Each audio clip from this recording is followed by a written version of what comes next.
യാതനാ ശരീരം. ചെറുകഥ. ടി ശ്രീവത്സൻ.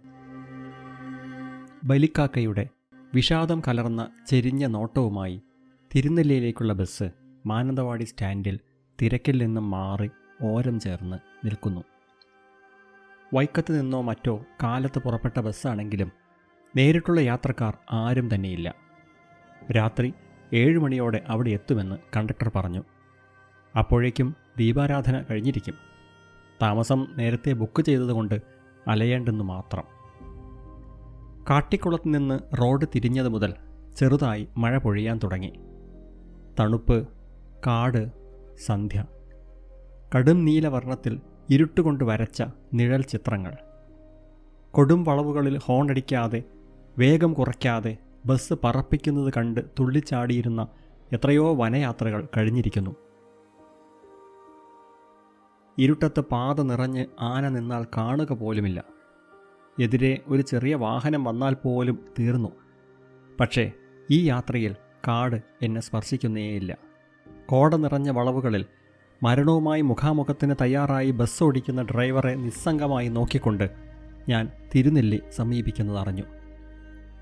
ലോഡ്ജിലെ കൗണ്ടറിൽ റിസർവേഷൻ കടലാസ് കാണിച്ച് മുറി തുറപ്പിച്ച് കുളിച്ചെന്നു വരുത്തി ഞാൻ ക്ഷേത്രത്തിലേക്കുള്ള കരിങ്കൽ പടവുകൾ കയറി. മഴയും കോടയും കൊണ്ട് മിക്കവാറും വിജനമായ വഴിപാട് കൗണ്ടറിൽ നാളേക്കുള്ള ഒരാൾ പിണ്ടത്തിന് രസീതാക്കി. ദീപാരാധന കഴിഞ്ഞു. എങ്കിലും പുറത്ത് നടക്കൽ ദീർഘദണ്ഡ നമസ്കാരം ചെയ്തോളൂ. കാലത്ത് 6 മണിക്ക് ബലിസാധനങ്ങൾ കൗണ്ടറിൽ നിന്ന് വാങ്ങി പാപനാശിനിയിലേക്ക് ചെല്ലാം. ഇരുട്ടിൽ കരിങ്കൽ കെട്ടുകളിൽ പിതൃക്കളുടെ നിഴലനക്കങ്ങൾ കണ്ട് നടന്നു. നിസ്സഹായതയാണ് അവയുടെ ഭാവം. ശബ്ദമില്ല, സ്പർശമില്ല, വിനിമയമില്ല. മറുലോകത്ത് നിന്ന് ജീവൻ്റെ ലോകത്തേക്കുള്ള അപ്രാപ്യത മാത്രം. അക്വേറിയത്തിൻ്റെ കണ്ണാടി ഭിത്തിയിൽ മീനുകൾ വന്ന് ശബ്ദമില്ലാതെ സംസാരിക്കുന്നത് പോലെ അർദ്ധരാത്രിയിൽ ബ്രഹ്മാവ് വന്ന് നിത്യവും ചെയ്യുന്നു എന്ന് വിശ്വസിക്കുന്ന പൂജയ്ക്കായി സാമഗ്രികൾ ഒരുക്കി വെച്ച് തിരുമേനി 8 മണിയോടെ നടയടച്ചു. ഹോട്ടലിൽ നിന്ന് അത്താഴം കഴിച്ചെന്ന് വരുത്തി ലോഡ്ജിലേക്ക് തിരിച്ചു നടന്നു. നാലുപാടും ആകാശം മുട്ടെ ഉയർന്നു നിൽക്കുന്ന ബ്രഹ്മഗിരി നിരകളുടെ നടുത്തളത്തിൽ വിജനമായ സ്റ്റേഡിയത്തിൽ മരണവുമായി മല്ലയുദ്ധത്തിന് തയ്യാറായ യോദ്ധാവിൻ്റെ ചിത്രം എങ്ങനെയോ തലയ്ക്കകത്ത് കയറിക്കൂടി. രാത്രിക്ക് കൊഴുപ്പുകൂട്ടാനായി തിങ്ങി നിറഞ്ഞു നിൽക്കുന്ന മേഘങ്ങൾക്കിടയിലൂടെ 2-3 തെളിഞ്ഞ നക്ഷത്രങ്ങൾ ഒളിഞ്ഞു നോക്കുന്നുണ്ട്. പ്രേത സിനിമകളിൽ ഇഫക്റ്റിനായി ഉപയോഗിക്കാറുള്ള തിയേറ്ററിക്കൽ ഫോഗ് പോലെ മഴയിൽ കട്ടിക്കുറഞ്ഞ് പാറി വരുന്ന കോടയും കൂടിയായപ്പോൾ ഞാൻ ആ നാടകം വെറുത്ത് മുറിയിലേക്ക് കയറി. അത് ഇപ്പോഴും വളരെ നേർത്ത ശബ്ദത്തിൽ കേൾക്കുന്നുണ്ടല്ലോ എന്ന് കാതോർക്കുന്തോറും മേലാസകലം തരിപ്പ് പടർന്നുകൊണ്ടിരുന്നു. നീണ്ട യാത്രയുടെ വലിവുകൾ ശരീരമാസകലം പടരുന്നുണ്ടായിരുന്നതിനാൽ എപ്പോഴോ ഉറക്കത്തിലേക്ക് കൂപ്പുകുത്തി. കാലത്ത് 6 മണിക്ക് കൗണ്ടറിൽ രസീത് കാണിക്കാൻ നേരത്ത് ഉറ്റവരാരോ പിരിഞ്ഞതിൻ്റെ ചടവ് മാറാത്ത 2 സ്ത്രീകൾ മാത്രമായിരുന്നു ഉണ്ടായിരുന്നത്. ഇത്ര തിരക്ക് കുറഞ്ഞ് കണ്ടിട്ടില്ലത്രേ. ബലിസാമഗ്രികളുമായി അവരോടൊപ്പം പാപനാശിനിയിലേക്ക് നടന്നു. അകലമുള്ള കരിങ്കൽ പടവുകൾ ഇറങ്ങാൻ അവർ ക്ലേശിക്കുന്നുണ്ടായിരുന്നു. പഞ്ചതീർത്ഥ കരയിൽ ഒരിത്തിരി നിന്ന് കിതപ്പാറ്റുമ്പോൾ കയ്യിൽ വഹിക്കുന്ന നാക്കിലയും ദർഭയും എള്ളും പൂവുമൊക്കെ അതീന്ദ്രിയമായ കനം കൊണ്ട് കടച്ചിലുണ്ടാക്കുന്നതറിഞ്ഞു. സ്വന്തം അച്ഛൻ്റെ മരണാനന്തര ചടങ്ങുകളിൽ നിന്ന് പോലും വിട്ടുനിന്ന ശൗര്യമായിരുന്നു യൗവനത്തിൽ.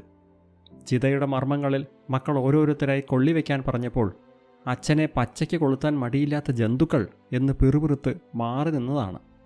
പിന്നെ ഇതുപോലെ ഒറ്റയ്ക്കൊരു വരവിൽ അച്ഛൻ വല്ലാത്തൊരു സാന്നിധ്യമായി തോന്നിയപ്പോൾ വീട്ടുകാരറിയാതെ തേങ്ങി കർമ്മങ്ങൾ ചെയ്തു. ഇപ്പോഴും ഞാൻ അവരുടെ കണ്ണിൽ അവിശ്വാസിയാണ്. കടങ്ങൾ ഇനിയും ബാക്കിയുണ്ടെന്നറിഞ്ഞ് വീണ്ടും പാപനാശിനി വിളിക്കുന്നു. കാട്ടിലെ മഴയ്ക്ക് കാഴ്ചയേക്കാൾ ശബ്ദബഹളമാണ്.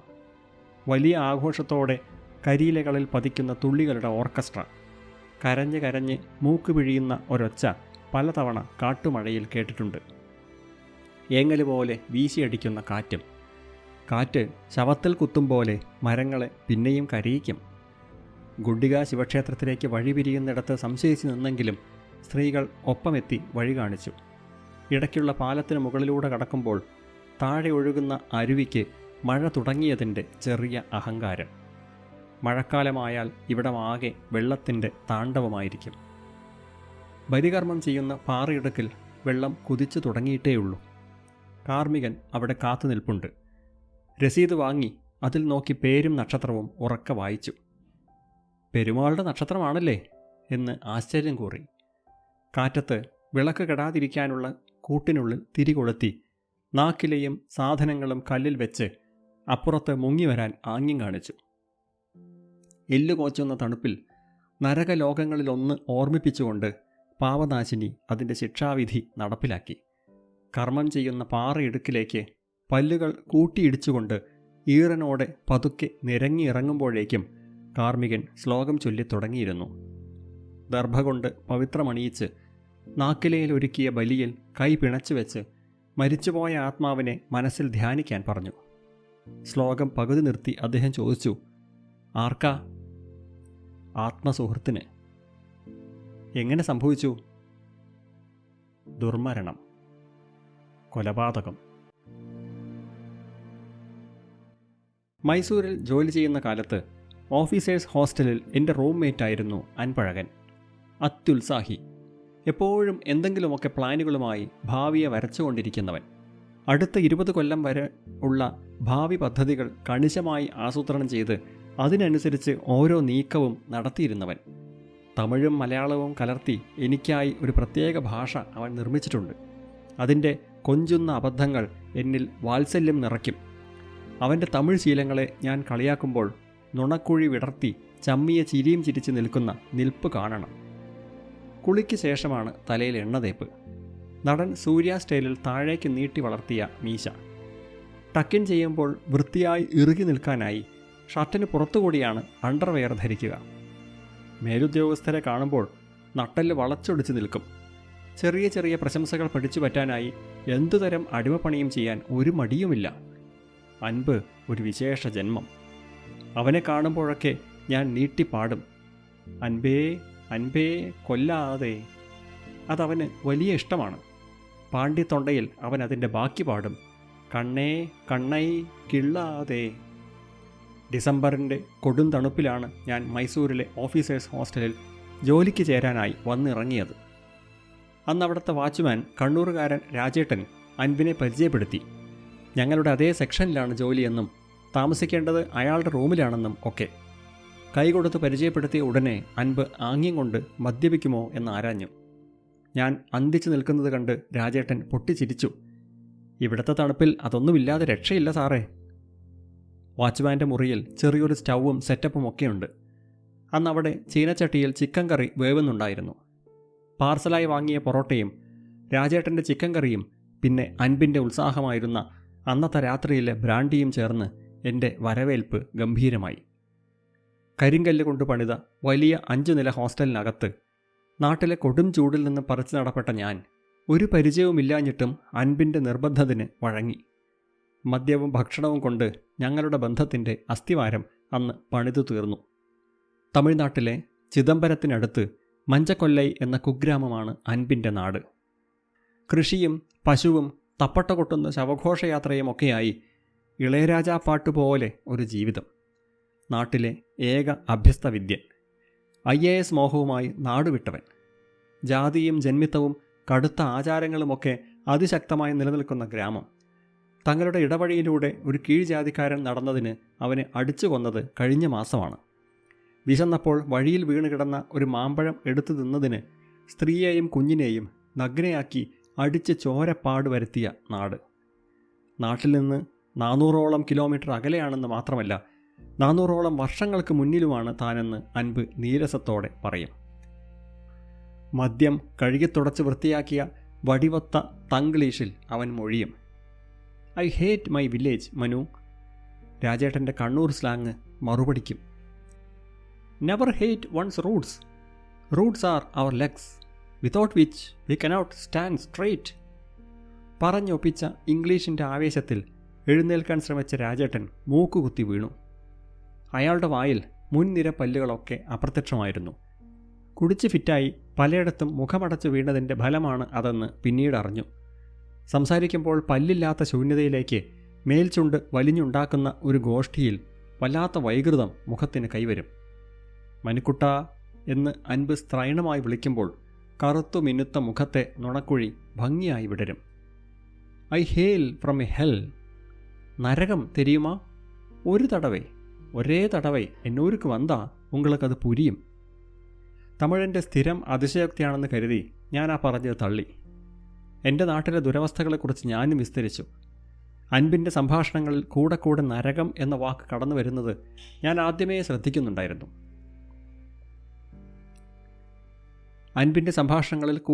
നരകം എന്ന വാക്ക് കടന്നു വരുന്നത് ഞാൻ ആദ്യമേ ശ്രദ്ധിക്കുന്നുണ്ടായിരുന്നു. പുതിയ ജോലിയും അന്തരീക്ഷവും തണുപ്പും പിന്നെ മദ്യവും ഒക്കെ ചേർന്ന് ഞാൻ ആകെ ഉത്സാഹത്തിലായിരുന്നതിനാൽ ആ വാക്കിനു പിന്നാലെ അധികം സഞ്ചരിച്ചില്ല. രാത്രി ഏറെ വൈകി 4-ാം നിലയിലുള്ള ഞങ്ങളുടെ മുറിയിലെത്തിയതും അഴികളില്ലാത്ത ജനാലയിൽ കൈകുത്തി നിന്ന് ഞാൻ ഒരു സിഗരറ്റ് കൊളുത്തി. പുക തീരെ ഇഷ്ടമല്ലെങ്കിലും അത് ശ്രദ്ധിക്കാതെ അൻപ് അവൻ്റെ സൂട്ട് കേസിൻ്റെ അടിയിൽ നിന്നും പഴകി ബൈൻഡിട്ട ഒരു പുസ്തകം പുറത്തെടുത്തു. തമിഴ് അക്ഷരങ്ങൾ തപ്പി വായിച്ച ഞാൻ ശരിക്കും ഞെട്ടി. ഗരുഡപുരാണം, അന്തിമ ശിക്ഷകളുടെ പുരാണം, വായിക്കാനും വീട്ടിൽ വയ്ക്കാനും ഭയക്കുന്ന പുരാണം. ഇവനിതെന്താ സംഭവം? ഞാൻ ചെറുതായെന്ന് പരിഭ്രമിച്ചു. വക്ക് തുന്നിക്കൂട്ടി പാവാട പോലുള്ള ലുങ്കിയിൽ കയറിക്കൂടി ചെറിയ ഡപ്പിയിൽ നിന്ന് ഭസ്മമെടുത്ത് തൊട്ട് എന്നെയും തൊടുവിച്ച് അൻപ് ഒരു ശ്ലോകം ചൊല്ലി. തപസാ ധർമ്മമാരാധ്യ പുഷ്കരേ ഭാസ്കരാ പുര ധർമ്മം സൂര്യസുതം പ്രാപ ധർമ്മരാജം നമാമ്യഹം. ദേവി ഭാഗവതത്തിലെ സാവിത്രി കണവനോട് ഉയിർ കടக்கிறதுக்காக ചൊല്ലിന ശ്ലോകം. ധർമ്മരാജൻ, ശമൻ, കൃതാന്തൻ, ദണ്ഡധരൻ, കാലൻ, യമൻ, മിത്രൻ, ദേവൻ, അവർക്ക് 8 നാമാക്കൾ. എന്നമ്മ എന്നേക്കുമേ இந்த அஷ்டகம் ചൊല്ലിനதுக்கு அப்புறம் தான் தூங்கினார். അനാ അവൾക്കാകെ ആരുമേ അഷ്ടകം ചൊല്ലല്ലേ. അൻപ് തൻ്റെ പേഴ്സിൽ നിന്ന് അമ്മയുടെ ഫോട്ടോ എടുത്ത് കാണിച്ചു. അതിലേക്ക് നോക്കി നെടുവീർപ്പിട്ട് പിന്നെ പെട്ടെന്ന് കൊച്ചുകുട്ടിയെപ്പോലെ തുള്ളിച്ചാടി അവൻ കിടക്കാനുള്ള ഒരുക്കങ്ങൾ തുടങ്ങി. കട്ടിലിൻ്റെ 4 കാലുകൾക്കും ഭസ്മം തൊടിവിച്ച് കിടക്ക പൊക്കി അതിനടിയിൽ ഒന്നുമില്ലെന്ന് ഉറപ്പുവരുത്തി അതിന് മുകളിൽ കയറി പത്മാസനത്തിലിരുന്ന് കണ്ണടച്ച് വീണ്ടും പ്രാർത്ഥന. പിന്നെ കാലുകൾ പിണച്ച അതേ നിലയിൽ കിടക്കയിലേക്ക് മറിഞ്ഞ് കയ്യിൽ ഒരു നുള്ളു ഭസ്മവുമായി എന്തൊക്കെയോ പിറുപിറുത്തുകൊണ്ട് അവൻ ഉറക്കത്തിലേക്ക് വീണു. കാലുകൾക്ക് ഒരു അനക്കവുമില്ലാത്ത ആ സാഹസിക നില കണ്ട് വിറങ്ങലിച്ച് ഞാൻ അവനറിയാതെ പുറത്തിറങ്ങി. സിഗരറ്റുകൾ പലത് തീർന്നപ്പോൾ തണുപ്പ് പെരുക്കി ഞാൻ മുറിക്കകത്തെത്തി. അൻപ് അതേ നില തന്നെ. കട്ടിലിന് താഴെ ഗരുഡവാഹനനായി മഹാവിഷ്ണുവിൻ്റെ കവർ ചിത്രവുമായി എന്നെ പേടിപ്പിച്ചുകൊണ്ട് ആ പുസ്തകം. അതിനെക്കുറിച്ച് വളരെ കുറച്ചേ കേട്ടിട്ടുള്ളൂവെങ്കിലും അതുതന്നെ ഇനിയുള്ള രാത്രികളുടെ ഉറക്കം കളയാൻ ധാരാളം. ദിവസങ്ങൾ കഴിയും തോറും അൻപിൻ്റെ കുട്ടിത്തങ്ങളിൽ ഞാൻ മയങ്ങിപ്പോയെങ്കിലും അകാരണമായ അവൻ്റെ മരണഭയം എന്നെ ശല്യപ്പെടുത്തിക്കൊണ്ടിരുന്നു. ടെക്നോളജിയുടെ ലോകത്ത് പുലിയാണെങ്കിലും ചെയ്തികളെ മുഴുവൻ പാപപുണ്യങ്ങളായാണ് അവൻ എണ്ണുക. അതും സാധാരണ ലോകത്തിൻ്റെ കണക്കിലല്ല, യമലോകത്തിൻ്റെ അതിസൂക്ഷ്മമായ വിധിന്യായങ്ങളിൽ.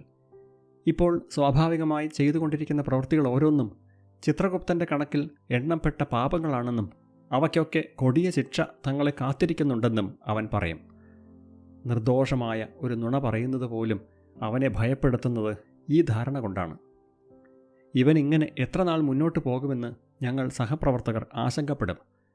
തമാശയ്ക്കും കൗതുകത്തിനും പരിഹാസത്തിനും അപ്പുറം അവൻ്റെ നരകസങ്കല്പങ്ങൾക്ക് ഞാൻ കാതു കൊടുക്കാറില്ലെന്നതാണ് സത്യം. അവൻ്റെ പ്രൊജക്റ്റ് ടീമിലേക്ക് കർണാടകത്തിൽ നിന്ന് ഉഷാറാണി എന്നൊരു സ്ത്രീ വന്നു ചേർന്നത് മുതൽ അൻപ് ആന്തരിക സംഘർഷത്തിലായിരുന്നു. കാഴ്ചയിൽ അവൾ വിവാഹിതയാണ്. മംഗളസൂത്രം, സീമന്തത്തിൽ സിന്ദൂരം, കാലിൽ മിഞ്ചി, കയ്യിൽ കുപ്പിവള. പക്ഷേ പെരുമാറ്റത്തിൽ അതിൻ്റെ യാതൊരു ലാഞ്ചനയും അവൾ കാണിക്കുന്നില്ല. സ്ത്രീകൾ അൻപിൻ്റെ ശക്തമായ ദൗർബല്യമായിരുന്നല്ലോ. പക്ഷേ പാപസങ്കല്പ നിമിത്തം കന്യകയെ, വിവാഹിതയെ, വിധവയെ, ഗർഭിണിയെ, ഇങ്ങനെ ഒരുപാട് സ്ത്രീകളെ മറ്റേ കണ്ണുകൊണ്ട് നോക്കാൻ പാടില്ലെന്ന് അവൻ്റെ പുരാണം പഠിപ്പിച്ചിട്ടുണ്ട്. ഇതൊന്നുമല്ലാത്ത ഒരു പെൺതരിയെ കണ്ടുപിടിക്കാനുള്ള തത്രപ്പാടും ഉള്ളിൽ തിളച്ചുമറിയുന്ന കാമത്തിൻ്റെ ലാവയും അൻപ് ധർമ്മസങ്കടത്തിലായി. ഞങ്ങൾ താമസിക്കുന്ന അതേ ഫ്ലോറിലാണ് ഉഷാറാണിയുടെയും മുറി. മിക്കപ്പോഴും വെള്ളവസ്ത്രമാണ് അവരുടെ വേഷം. ചിലപ്പോൾ സാരി, ചിലപ്പോൾ ഇറുകിയ ചുരിദാർ. അൻപിൻ്റെ ലക്ഷണശാസ്ത്രമനുസരിച്ച് ഹസ്തിനിയുടെ എല്ലാ കണക്കുകളും ഒത്തവൾ. മനുക്കുട്ട, അൻപിൻ്റെ ശൃംഗാരം തുടങ്ങുമ്പോഴേ ഞാൻ ഇളക്കും. ധൈര്യമുണ്ടെങ്കിൽ ഒറ്റയ്ക്ക് റൂമിലേക്ക് ചെല്ല്, പരിചയപ്പെടാനെന്ന മട്ടിൽ. പ്രൊജക്റ്റിൻ്റെ ഡീറ്റെയിൽസ് പറഞ്ഞുകൊണ്ട് തുടങ്ങ്. പിന്നെ പതുക്കെ അവരുടെ താൽപ്പര്യ നിലവാരങ്ങൾ ഒന്നളക്ക്. അൻപേ അൻപേ കൊല്ലാതെ. നാണിച്ച് കുന്തം മറിഞ്ഞ് അവൻ മുറുക്കി പുറത്തിറങ്ങി. കുഴപ്പമൊന്നും ഇല്ലല്ലോ അല്ലേ? അവരോട് പാർവ എന്നമോ മാതിരി ഇരിക്ക്. മനുക്കുട്ടാ, ഗുരുവേ, ഞാൻ പറയും. ശൃംഗാരക്കുഴമ്പായി അവൻ മുറിവിട്ട് പുറത്തു പോയതും ഞാൻ വായ്ത്തരിപ്പ് തീർക്കാനായി സിഗരറ്റ് കൊളുത്തി. കുറച്ചു നേരത്തിന് ശേഷം വിയർത്തു കൊളിച്ച് പരിഭ്രമിച്ചെത്തിയ അവനെ കണ്ട് ഞാൻ അന്തം വിട്ടു. ഇവന് ഇത്രയ്ക്ക് ധൈര്യമോ? കണ്ടുമുട്ടിയ ഉടനെ എല്ലാം കഴിഞ്ഞോ? അവൻ പക്ഷേ മുറിയിൽ കാണിച്ച പരാക്രമം കണ്ടപ്പോൾ എനിക്കാകെ പേടിയാണ് തോന്നിയത്. കുംഭീപാകം അതുതാൻ എനക്ക് കടക്കറ ദണ്ഡനെ. ആണ്ടവാ കടവുളേ.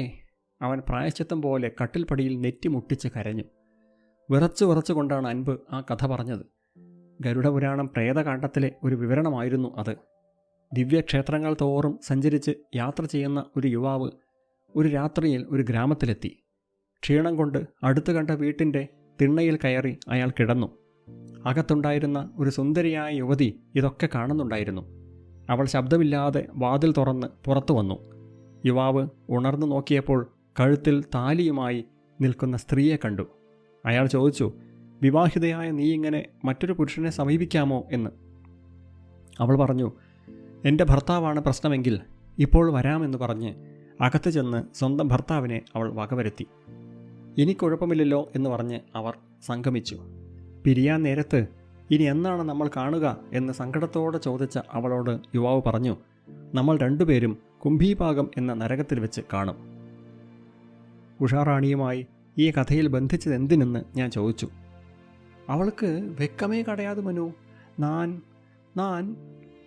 ഞാൻ അവനെ തണുപ്പിക്കാൻ ശ്രമിച്ചു. അൻപേ, നീ ഭാഗ്യവാനാണടാ. ഉഷാറാണിയാണ് നിനക്കുള്ള മരുന്ന്. 3 നേരം ഓരോ മാത്ര വീതം ശാപ്പിട്, എല്ലാമേ ശരിയായിടും. എൻ്റെ പരിഹാസം തമിഴായി ചിതറി വീണു. അന്ന് ഉറങ്ങാൻ കിടക്കുമ്പോൾ മാർക്കണ്ഡേയൻ, അജാമിളൻ, പ്രഹ്ലാദൻ, ഗജേന്ദ്രൻ, മരണത്തിൻ്റെ പിടിയിൽ നിന്ന് രക്ഷപ്പെട്ട പുരാണ കഥാപാത്രങ്ങളെയെല്ലാം അവൻ എണ്ണി പറഞ്ഞു. കാമസൂത്രം മുതൽ രതിരഹസ്യവും അനങ്കരംഗവും അഭിലാഷ ചിന്താമണിയും വരെയുള്ള ശാസ്ത്രമുറകളെല്ലാം ഞാനും അവന് പരിചയപ്പെടുത്തി. 25 നൂറ്റാണ്ടോളം പഴക്കമുള്ള ഭാരതീയ ശാസ്ത്രമാണതെന്നും രതി ഇവിടെ പാപമായി ഒരു കാലത്തും കരുതിയിട്ടില്ലെന്നും ഞാൻ ക്ലാസ് എടുത്തു. അൻപ് ഉള്ളിൽ വിറച്ചുകൊണ്ടിരുന്നു. വാസ്തവത്തിൽ ഉഷാറാണിയുടെ മുറിയിൽ വെച്ച് എന്താണ് ഉണ്ടായതെന്ന് അവനോട് ചോദിക്കാൻ തന്നെ പിന്നെ എനിക്ക് ഭയമായി. അവൾ എന്നെ കൊല്ലും, എന്നെ ഊറ്റി കുടിക്കും, വാതാപിയുടെ നാട്ടിൽ നിന്നാണ് അവളുടെ വരവ് എന്നൊക്കെ അൻപ് പുലമ്പിക്കൊണ്ടിരുന്നു. അത് വേറൊരു കഥ. കർണാടകത്തിലെ ബാദാമി എന്ന സ്ഥലമാണ് ഉഷാറാണിയുടെ നാട്. ശിലാക്ഷേത്രങ്ങളുടെയും ഗുഹാശില്പങ്ങളുടെയും നാട്. ചാലൂക്യന്മാരുടെ കേന്ദ്രമായിരുന്ന വാതാപിയാണ് പിന്നീട് ബാദാമിയായതത്രേ. അഗസ്ത്യമുനിയുമായി ബന്ധപ്പെട്ട് ഒരു കഥയുണ്ട്. പണ്ട് ഇല്വലൻ എന്നും വാതാപി എന്നും പേരായ 2 രാക്ഷസന്മാർ ഇവിടെ വസിച്ചിരുന്നു. മായാവികളായ ഇവർക്ക് പല ജീവികളുടെയും വേഷമെടുക്കാനുള്ള കഴിവുണ്ട്. വാതാപി ആടിൻ്റെ വേഷമെടുത്ത് നിൽക്കും. സമ്പന്നരായ കച്ചവടക്കാരോ വഴിപോക്കരോ കടന്നു പോകുമ്പോൾ ഇല്വലൻ പരമസാത്വികനായി അവരെ വിളിച്ച് ആദരിച്ച് അവരുടെ മുന്നിൽ വെച്ച് ഈ ആടിനെ വെട്ടി കറി വെച്ച് അവരെ സൽക്കരിക്കും. അതിഥി ഭക്ഷിച്ചു കഴിഞ്ഞാൽ ഇല്വലൻ ഉച്ചത്തിൽ വാതാപി പുറത്തു വാ എന്നലറും. കഴിച്ചവൻ്റെ വയറ് പിളർന്ന് രാക്ഷസൻ പുറത്തു വരികയും അതിഥി മരിച്ചു വീഴുകയും ചെയ്യും. അവരുടെ സ്വത്തുക്കളൊക്കെ അങ്ങനെ അവർ അപഹരിച്ച് കഴിഞ്ഞു പോന്നു. അതുവഴി കടന്നുപോയ അഗസ്ത്യമുനിയും ഈ കെണിയിൽ കുരുങ്ങി. ഭക്ഷണം കഴിക്കുമ്പോൾ തന്നെ മുനി ദിവ്യദൃഷ്ടി കൊണ്ട് ഇതിലെ ചതി മനസ്സിലാക്കുകയും ഉടനെ വാതാപി നീ വയറിനകത്ത് നല്ലവണ്ണം ദഹിക്കട്ടെ എന്ന് ആജ്ഞാപിക്കുകയും ചെയ്തു. ഇല്വലൻ വിളിച്ചപ്പോഴേക്കും വാതാപി ദഹിച്ചിരുന്നു. പാവം അൻപ് അഗസ്ത്യൻ്റെയും ഭക്തനായിരുന്നെങ്കിലും അദ്ദേഹത്തിൻ്റെ സിദ്ധിയൊന്നും അവനില്ലായിരുന്നു. അതിനാൽ അവൻ വാതാപിക്കാരിയെ അങ്ങനെയും ഭയന്നു. ദിവസങ്ങൾ കഴിയുന്തോറും അവൻ്റെ ഭയം ശീലമായി തുടങ്ങി. സർപ്പസൗന്ദര്യം എന്നൊക്കെ പറയുന്നത് ഇതാണെന്ന് ഞാൻ ഇളക്കി. നാണവും ശൃംഗാരവും പേടിയും നിവൃത്തികേടും എല്ലാം കൂടിച്ചേർന്ന് അൻപ് ഒരഴകനായി. പിന്നെ ഉഷാറാണിയെ സംബന്ധിക്കുന്ന ചോദ്യങ്ങളിൽ നിന്നും അവൻ ഒഴിഞ്ഞു മാറിത്തുടങ്ങി. അല്ലെങ്കിൽ തന്നെ മാന്ത്രിക മനോരോഗിയായ അവന് ഉഷാ ചികിത്സ ഫലിക്കുന്നെങ്കിൽ ഫലിക്കട്ടെ എന്ന് കരുതി ഞാനും അക്കാര്യം ഉപേക്ഷിച്ചു. നാട്ടിലെ കൃഷി മുഴുവൻ വരൾച്ചയിൽ നശിച്ചുപോയെന്നും അനുജൻ ചീത്ത കൂട്ടുകെട്ടിലാണെന്നും അമ്മ മരിച്ചതിൽ പിന്നെ അച്ഛൻ്റെ മദ്യപാനം വല്ലാതെ വർദ്ധിച്ചുവെന്നും വീടിൻ്റെ ഒരു ഭാഗം ഇടിഞ്ഞു വീണെന്നും ഒക്കെ എണ്ണമറ്റ പരാതികൾ അവൻ പറയാറുണ്ടെങ്കിലും ഇത് അതുമായൊന്നും ബന്ധപ്പെട്ടതല്ലെന്ന് വ്യക്തമായിരുന്നു. ഫോൺ വിളികൾക്ക് ശേഷം അവനാകെ അസ്വസ്ഥനായിരുന്നു. മുറിയിൽ തനിച്ചിരിക്കാനായി എന്നോട് പലപ്പോഴും പുറത്തു പോകാൻ ആവശ്യപ്പെടും. എൻ്റെ മേശയിൽ നിന്ന് സിഗരറ്റ് എടുത്ത് അറിയാത്ത പണിക്ക് നിന്ന് ചുമച്ച് കരയും. രാജേട്ടനോട് പറഞ്ഞ് കൂടെ മദ്യം വരുത്തിച്ച് ഒറ്റയ്ക്ക് കഴിച്ചു തുടങ്ങിയതോടെ എനിക്ക് ശരിക്കും ദേഷ്യം വന്നു. ഗരുഡപുരാണം അവൻ്റെ മർമ്മമാണെന്ന് എനിക്കറിയാം. അതിനെ നിന്ദിച്ചാൽ അവനെ ശരിക്കും നോവുമെന്നും. അവനറിയാതെ ഞാനതെടുത്ത് ഉഷാറാണി ഫോണുമായി വാതിൽ തുറന്ന് പുറത്തിറങ്ങിയ നേരത്ത് അവളുടെ മുറിയിൽ തലയണക്കടിയിൽ വെച്ചു. ഒറ്റ ചോദ്യത്തിന് 2 ഉത്തരം കിട്ടുന്ന വിദ്യ അങ്ങനെ ഞാൻ നടപ്പിലാക്കി. ഇപ്പോൾ അധികം മിണ്ടാട്ടമില്ലാത്തതുകൊണ്ട് പുസ്തകം എവിടെയെന്ന് നേരിട്ട് ചോദിക്കാൻ അവന് മടി കാണും. എങ്കിലും മുറി മുഴുവൻ അവൻ അതിനായി അരിച്ചുപെറുക്കി. ചോദ്യം നാത്തുമ്പത്തെത്തിച്ച് വേണ്ടെന്ന് വയ്ക്കുന്നത് ഞാൻ ആസ്വദിച്ചു. 3-ാം ദിവസം എന്നെ അമ്പയെ തകർത്തുകൊണ്ട് അവൻ ഗരുഡപുരാണവുമായി മുറിയിൽ കയറി വന്ന് അതിൻ്റെ സ്ഥാനത്ത് പ്രതിഷ്ഠിച്ച് മിണ്ടാതെ പുറത്തുപോയി. ഒരു വാക്കുപോലും എന്നോട് ചോദിച്ചില്ലെന്ന് മാത്രമല്ല, ഇക്കാര്യത്തിൽ എനിക്ക് ഒരു കയ്യുമില്ലെന്ന് വരുത്തും വിധമായിരുന്നു അവൻ്റെ നിലപാട്. ഞാൻ ശരിക്കും തുന്നം പാടി. അന്ന് രാത്രി അവൻ നന്നായി മദ്യപിച്ച് മുറിയിൽ ഏറെ വൈകി വന്ന് നേരെ കിടക്കയിലേക്ക് കയറിക്കിടന്നു. കട്ടിൽക്കാലിന് ഭസ്മക്കുറിയില്ല, പത്മാസനത്തിൽ യമാഷ്ടക മന്ത്രമില്ല, വിരൽ തുമ്പിൽ ഭസ്മം പിടിച്ചുള്ള ആഭിചാരമില്ല. തലയണകെ ഇറുക്കി പുണർന്ന് കമിഴ്ന്നടിച്ച് ഒരൊറ്റ കിടപ്പ്. പിറ്റേന്ന് മുറിയിൽ വെളിച്ചവും ശബ്ദവും ഒക്കെ കൊണ്ടാണ് ഞാൻ എഴുന്നേറ്റത്. സൂട്ട് കേസും ഹാൻഡ് ബാഗുമായി അവൻ യാത്രയ്ക്കൊരുങ്ങി നിൽക്കുന്നു. ഞാൻ കലമ്പറയൻ. ഭൂമിയിലേക്ക് ഇറങ്ങാൻ ഞാനെടുത്ത നിമിഷങ്ങൾക്കിടയിൽ അവൻ വാതിൽ ചാരി പുറത്തിറങ്ങിക്കഴിഞ്ഞു.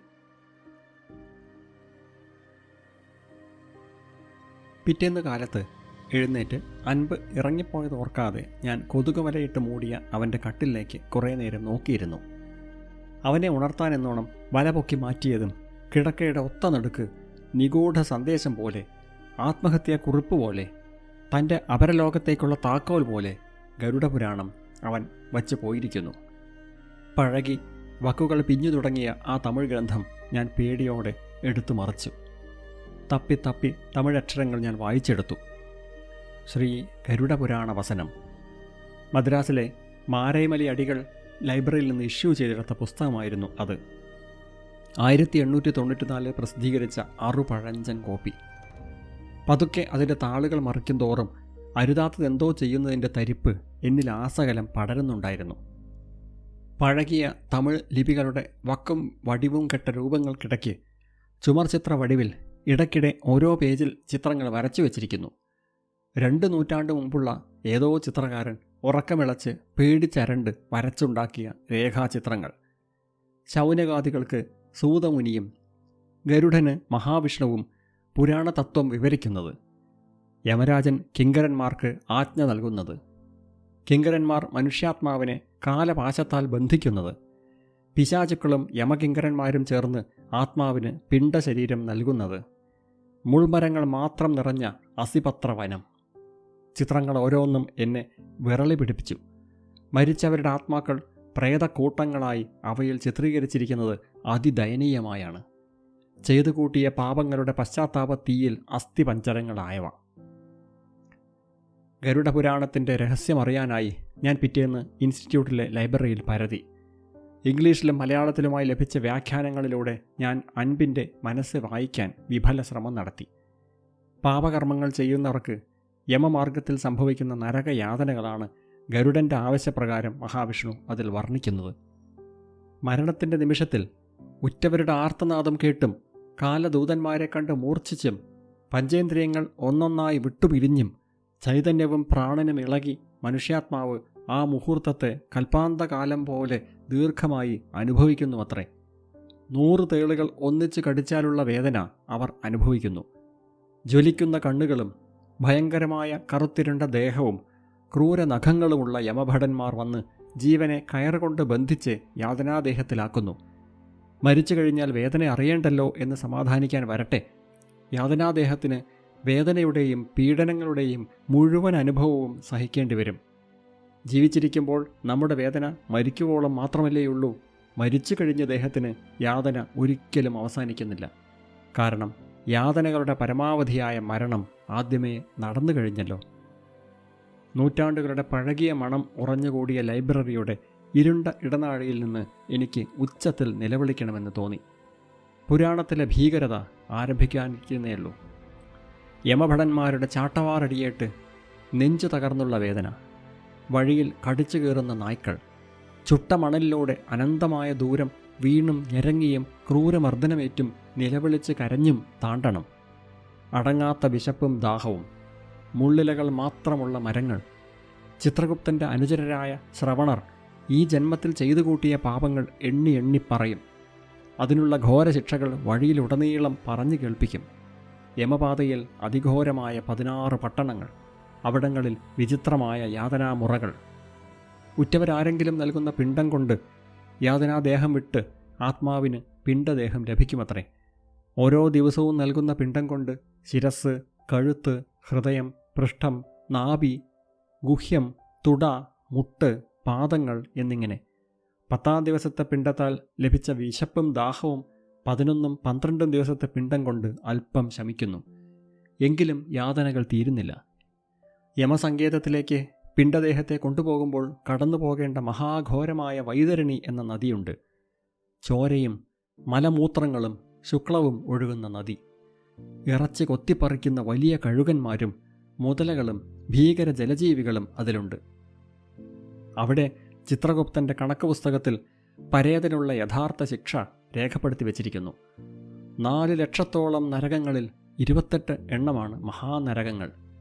താമിശ്രം, രൗരവം, കുംഭീപാകം, അന്ധകൂപം, വജ്രകണ്ടകം, പുയോധം, ക്ഷാരകർദ്ദമം, ശൂലപ്രോധം, സൂചീമുഖം. ഞാൻ അവയോരോന്നിൻ്റെയും വിവരണങ്ങൾ വായിച്ച് കണ്ണ് മഞ്ഞളിച്ച് ശ്വാസം കിട്ടാതെ ലൈബ്രറി ഇടനാഴിയിൽ വീണിരിക്കണം. കുറേ നേരം കഴിഞ്ഞ് സെക്യൂരിറ്റി വന്ന് തട്ടി വിളിച്ചപ്പോഴാണ് ഞാൻ ഉണർന്നത്. 2 ദിവസത്തിന് ശേഷം ഒരു നട്ടുച്ചയ്ക്ക് സൈലൻറ്റ് മോഡിലായിരുന്ന എൻ്റെ ഫോൺ നിർത്താതെ തരിച്ചുകൊണ്ടിരുന്നു. ഓഫീസിന് പുറത്തെത്തി ഫോൺ എടുത്ത് നോക്കിയപ്പോൾ അത് അൻപിൻ്റെ നമ്പറാണ്. എന്തെങ്കിലും പറയാൻ ഇടകിട്ടും മുന്നേ അപ്പുറത്ത് നിന്ന് അതിദയനീയമായ ഒരു നിലവിളിയാണ് കേട്ടത്. തുടർന്ന് ഉച്ചത്തിൽ തമിഴിൽ ആരുടെയൊക്കെയോ അലർച്ച പോലുള്ള തെറിവിളികളും വടിയോ ഇരുമ്പായുധങ്ങളോ വായുവിൽ പൊളയുന്ന ഒച്ചയും. പിന്നെ ആ ഫോൺ കല്ലിൽ എറിഞ്ഞുടയ്ക്കുന്ന ശബ്ദത്തോടെ കണക്ഷൻ മുറിഞ്ഞു. കണ്ണും ചെവിയും അടഞ്ഞ് ഒരു കൊടുങ്കാറ്റ് പോലെ ഞാൻ അടുത്ത സെക്ഷനിലെ സെൽവകുമാറിനെ തേടി. അതേ, നമ്മുടെ അൻപിന് എന്തോ അപകടം പറ്റിയിട്ടുണ്ട്. ഇപ്പോൾ അവൻ്റെ ഫോണിൽ നിന്ന് ഒരു കോൾ വന്നു. ഹേയ് മനു, എന്നെ சொல்றீங்க? ഇന്ന് കാലയിൽ കൂടെ ഞാൻ പേസിട്ട് ഇരുന്നേനെ. ഒന്നുമേ ആകാത്. അവനോട് തമ്പി ലാസ്റ്റ് വീക്കിൽ എന്നമോ പോയിസൺ സാപ്പിട്ട് തർക്കலை பண்ணிட்டான். அதனால தானே அவன் லீவ் போட்டு ஊருக்கு கிளம்பினான். நீங்க போங்க சார், நான் எப்படியாவது விசாரித்து ஏதாவது കിടച്ച് ഞാൻ சொல்கிறேன். നിസ്സംഗമായ തഞ്ചാവൂർ തമിഴിൻ്റെ താളത്തിൽ അയാളത് പറഞ്ഞു. ഞാൻ എൻ്റെ ഫോണിലേക്ക് പേടിയോടെ നോക്കിക്കൊണ്ട് നിന്നു. സെൽവൻ എൻ്റെ പുറത്ത് തലോടി പറഞ്ഞയച്ചു. വൈകുന്നേരം ആവുമ്പോഴേക്കും അവൻ ആരോടൊക്കെയോ അന്വേഷിച്ച് എന്തോ ചില പന്തികേട് മണത്തു. അൻപിനെ അന്വേഷിച്ച് ഒരു ജീപ്പിൽ 4-5 പേർ വന്നെന്നും അവരോട് സംസാരിച്ച് തർക്കിച്ച് അവരോടൊപ്പം പുറത്തിറങ്ങിയെന്നും എങ്ങനെയോ സെൽവൻ അറിഞ്ഞു. പിന്നീട് ഒരു വിവരവും വീട്ടുകാർക്ക് ലഭിച്ചിട്ടില്ല. രാത്രി ഏറെ വൈകി സെൽവകുമാറിൻ്റെ ഫോൺ വരുമ്പോൾ അൻപിനോടൊപ്പം കഴിഞ്ഞ മുറിയിൽ ഞാൻ തരിച്ച് ഇരിക്കുകയായിരുന്നു. മുറി മുഴുവൻ അൻപ്, ഉറക്കം കെടുത്തിക്കൊണ്ട് അൻപ്, നിർദ്ദയം അൻപ്. സാർ, அன்புக்கு மிகவும் மோசமான நிலைமை தெரியுது. நாம மஞ்சக்கொல்லை போலாமா சார்? ஆக்சுவலி என்ன ஆச்சு தெரியுமா? ஏதாவது தகவல்? ரொம்ப கொடூரமாக என்னென்னமோ நடந்திருக்கு. நாம் போய்த்தான் ஆகணும். ഷുവർ സെൽവൻ, ഏർലി മോർണിംഗ് ഏതാവത് ബസ് ഇരിക്കാ പാരുങ്ക. സെൽവനും തമിഴൻ്റെ സ്വതസിദ്ധമായ വിറയൽ പടർന്നു തുടങ്ങി. ദൈവങ്ങളെ ഇങ്ങനെ അനായാസമായി ഏറെ അടുപ്പത്തോടെ വെളിപ്പുറത്തെത്തിക്കാൻ തമിഴിന് കഴിഞ്ഞേയുള്ളൂ. ഫോൺ മുറിച്ചപ്പോൾ മുറിയിലെ നിശബ്ദത പെരുകി പെരുകി ചെവി തുളയ്ക്കുന്ന ചൂളം വിളിയായി. അൻപിൻ്റെ കിടക്കയിൽ അന്തിമവിധി പോലെ ഗരുഡപുരാണം തിണർത്ത് കിടന്നു. 2 ദിവസമായി ഉഷാറാണിയെയും കണ്ടില്ലല്ലോ എന്ന് പെട്ടെന്നോർത്തു. വെളുക്കുവോളം ആ രാത്രി അങ്ങനെ വെളുത്തു കിടന്നു. രാജേട്ടൻ പറഞ്ഞേൽപ്പിച്ച ഓട്ടോവിൽ ബസ് സ്റ്റാൻഡിലെത്തിയപ്പോൾ തീവണ്ടി പോലെ നീണ്ടുകിടക്കുന്ന തമിഴൻ ബസ്സിൽ ആളനക്കമില്ലായിരുന്നു. അരശപ്പേരുന്ത് കഴകം എന്നെഴുതിയ ഇളം പച്ചയും കടും പച്ചയും നിറമുള്ള നെടുങ്കൻ ബസ്സിൽ മരിച്ച വീടിൻ്റെ മണം ഓർമ്മിപ്പിക്കുന്ന ചന്ദനത്തിരി കത്തിച്ചു വെച്ച് ഡ്രൈവർ പുറത്തിറങ്ങി ബീഡി വലിക്കുന്നു. സെൽവൻ വലതുവശത്തെ സീറ്റ് ചൂണ്ടി അവിടെ ഇരിക്കാമെന്ന് ആംഗ്യം കാണിച്ചു. അൻപിൻ്റെ വീട് പോകുന്ന വഴിക്ക് തന്നെ കാണാമെന്നതായിരുന്നു അവൻ്റെ കാരണം. ഇന്ന് പാതിരയ്ക്കോ നാളെ അതിരാവിലെയോ ആണ് അവിടെ എത്തുക എന്ന കാര്യം ബസ് പോലെ തന്നെ നീണ്ട ഒരു കാലത്തെ ഓർമ്മിപ്പിച്ചു. സെൽവന് അൻപിന് അത്ര പിടുത്തമില്ല. വല്ലാത്ത അവസരവാദിയാണെന്നാണ്. നാടും നാട്ടുകാരുമായൊന്നും ഒരു ബന്ധവുമില്ലാത്ത പരിഷ്കാരി ബുദ്ധിജീവി. വേറെ എന്തൊക്കെയോ ഇടപാടുകളുണ്ടെന്നോ സ്ഥിരജോലി ലഭിക്കാനായി ഒരു സ്ഥാപനത്തിൽ പണം കൊടുത്ത് കാത്തിരിക്കുകയാണെന്നോ അവൻ വെറുപ്പോടെ സൂചിപ്പിച്ചു. സെൽവനും ആഗ്രഹം അതേ സ്ഥാപനത്തിലെ ഒരു ജോലിയാണെന്നതിൻ്റെ അസൂയാണോ എന്നറിയില്ല. അവൻ പോലും അടിയന്തരമായി അൻപിൻ്റെ നാട്ടിലേക്ക് പോകണമെന്ന് പറയുമ്പോൾ കാര്യങ്ങൾ അത്രയ്ക്ക് കടുപ്പമായിരിക്കണം ഞാൻ ഊഹിച്ചു. പ്രാതലിനും ഉച്ചയൂണിനും ചായയ്ക്കും ഒക്കെ ബസ് നിർത്തിയാൽ പിന്നെ അനന്തമായ കാത്തിരിപ്പാണ്. ഞങ്ങൾ രണ്ടുപേരൊഴികെ ആരും മുഴുനീള യാത്രക്കാരില്ല എന്നതിനാൽ ബസ്സുകാർക്ക് ഒരു ധൃതിയുമില്ല. മുറിവെള്ളരിയും പച്ചമാങ്ങാപ്പൂളുകളും പൈനാപ്പിൾ കഷണങ്ങളും ഉപ്പും മുളകും പുരട്ടി വിൽക്കാൻ വരുന്ന പെണ്ണുങ്ങളുടെയും കുട്ടികളുടെയും ദൈന്യം കാണുകെ എല്ലാ തവണയും അവ വാങ്ങി തിന്നുകൊണ്ടിരുന്നു. ബസ് സ്റ്റാൻഡുകളിലെത്തിയാൽ അത്യുച്ചത്തിൽ ഡപ്പാങ്കൂത്ത് പാട്ടുകൾ വെച്ച് അവർ യാത്രക്കാരെ ആകർഷിക്കാൻ കിടക്കും. തീരെ താല്പര്യമില്ലാതെ ഞാൻ സെൽവനോട് അപ്രധാനമായ കാര്യങ്ങൾ കുറച്ചുകൊണ്ടിരുന്നു. ഗരുഡപുരാണ വിഷയം എടുത്തിട്ടപ്പോൾ ആയിടയ്ക്കിറങ്ങിയ ശങ്കറിൻ്റെ അന്യൻ സിനിമയിലെ വിക്രമിൻ്റെ അഭിനയ മികവിനെക്കുറിച്ച് വാതോരാതെ സംസാരിച്ചു. അതിലെ നരകസങ്കല്പത്തിലൊക്കെ വിശ്വാസമുണ്ടോ എന്ന് ചോദിച്ചപ്പോൾ നമ്മുടെ വിശ്വാസത്തിന് എന്ത് പ്രസക്തി എന്ന ഞെട്ടിക്കുന്ന ഉത്തരമാണ് സെൽവൻ തന്നത്. അവന് താല്പര്യം ആ സിനിമയിലെ മൾട്ടിപ്പിൾ പേഴ്സണാലിറ്റികളെക്കുറിച്ചാണ്. ദ 3 ഫേസസ് ഓഫ് ഈവ് എന്നൊരു പഴയ സിനിമയെക്കുറിച്ചൊക്കെ അവൻ സംസാരിച്ചു. ജൂഡി കാസ്റ്റലി എന്നൊരു സ്ത്രീക്ക് 44 വ്യക്തിത്വങ്ങളായിരുന്നത്രേ. 13-ാം വയസ്സ് മുതൽ പലതവണ ആത്മഹത്യക്ക് ശ്രമിച്ചിട്ടും ആരൊക്കെയോ തൻ്റെ ശരീരത്തെ അതിക്രൂരമായി പീഡിപ്പിച്ചിട്ടും അവർ അതിജീവിച്ചു. 19 വർഷക്കാലം സ്കിസോഫ്രീനിയയ്ക്ക് ചികിത്സിച്ച് മെഡിക്കൽ സമൂഹം കൈയൊഴിഞ്ഞ കേസ്.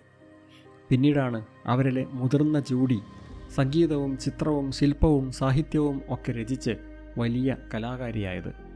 44 ബഹുമുഖ പ്രതിഭകൾ ഒരൊറ്റ ശരീരത്തിൽ.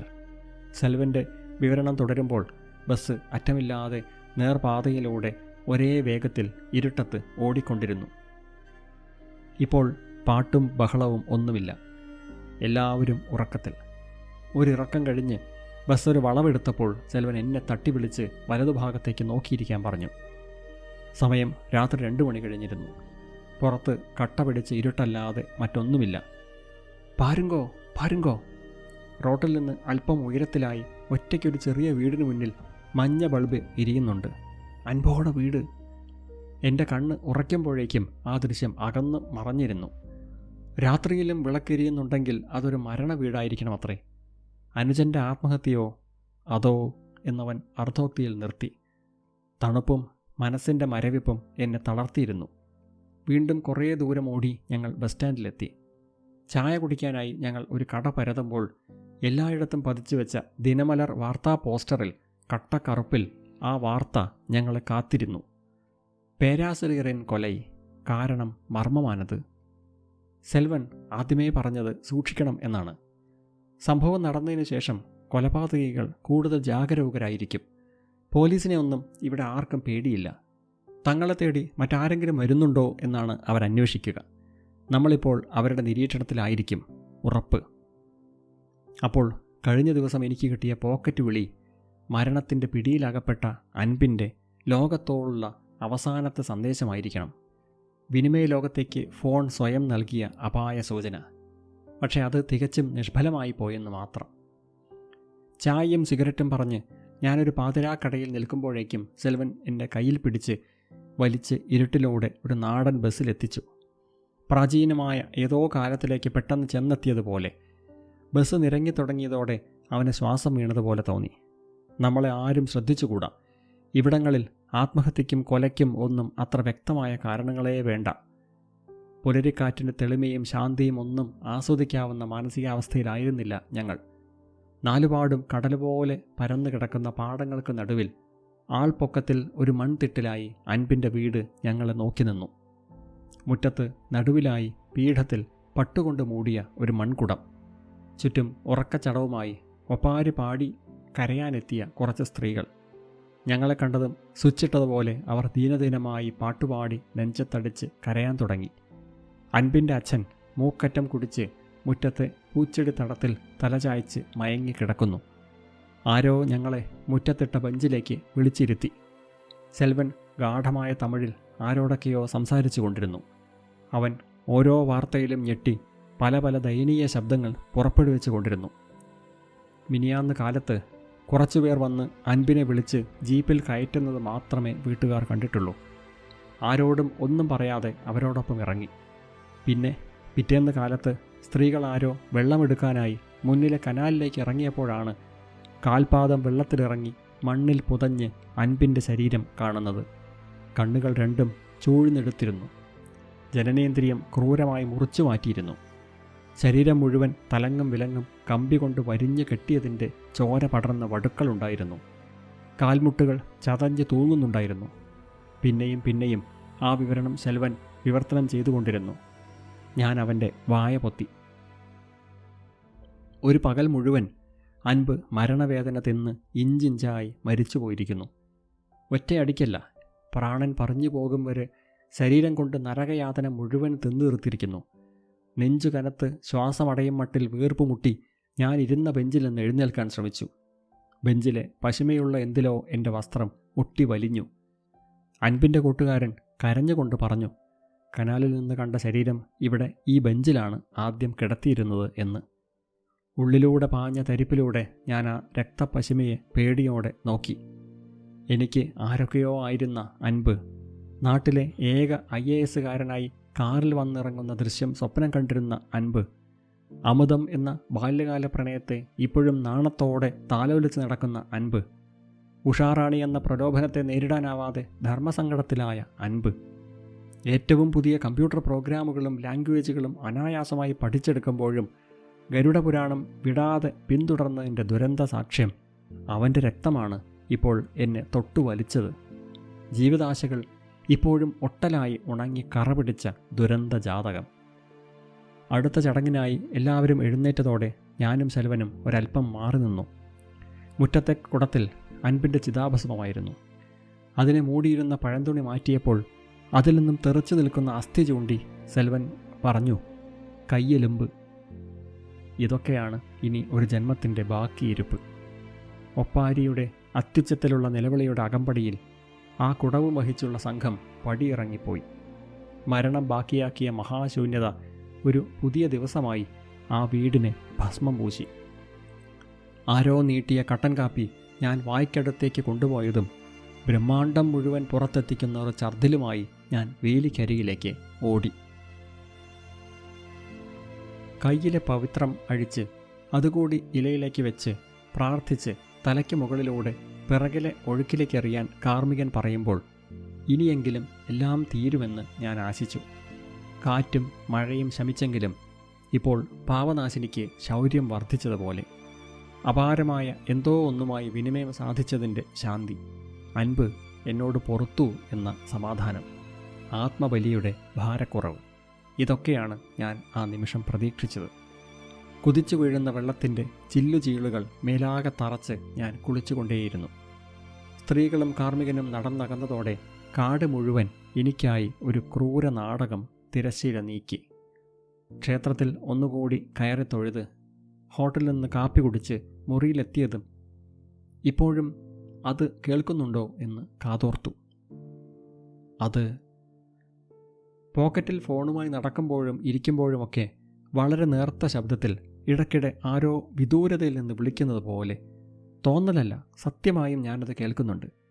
ആരുടേതെന്ന് തിരിച്ചറിയാനാവാത്ത ചെറിയ, വളരെ ചെറിയ ശബ്ദം. ശ്രദ്ധിച്ചാൽ മേലാകെ തരിപ്പ് പടർത്തുന്ന അതീന്ദ്രിയ സംവേദനം. ഷർട്ടിലെ പോക്കറ്റിൽ നിന്ന് മാറ്റി പാൻറ്റിലും പിന്നെ ബാഗിലും ഫോൺ വെച്ച് നോക്കി. സർവശക്തിയും സംഭരിച്ച് ഫോൺ എടുക്കാതെ യാത്ര ചെയ്തു നോക്കി.